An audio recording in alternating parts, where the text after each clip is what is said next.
Посетата на германската канцеларка Ангела Меркел и незините пораки за референдумот ќе имаат силно влијание во креирањето на јавното мислење, оценува универзитетскиот професор и поранешен министер за надворешни работи Денко Малески. Меѓународната заедница е заинтересирана за стабилен регион, а Македонија да стане дел од НАТО и ЕУ. Тоа може да се реализира само со имплементација на договорот од Преспа и решавање на 27 годишниот спор за името. Затоа и повикот за поголема излезност на 30 септември.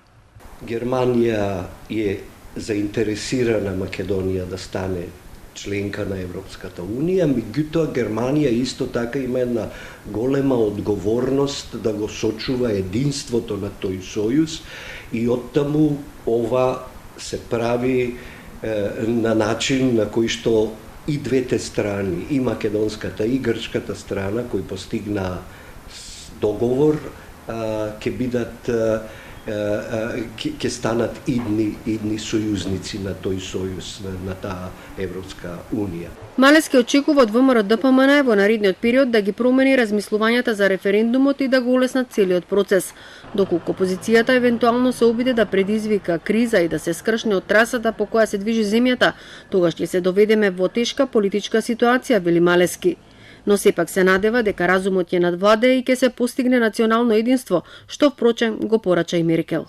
Тука се измешани персоналните мотиви на поранешното раководство кое има, се разбира, релации со сегашното раководство и доколку оваа партија не се ослободи од тој терет и остави на органите на правосудството да ја истера таа работа и да сврти нов лист еден,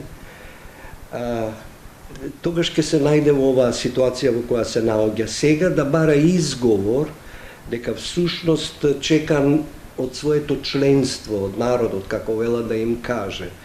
Но тоа е една многу, како да кажам, ризична операција и не е нешто што е вообичаено во вакви историски моменти. Очекувањата се да се засили дипломатската офанзива во пресрет на референдумот, а политичките субјекти да се залагаат за визија за мир и Балкан без граници.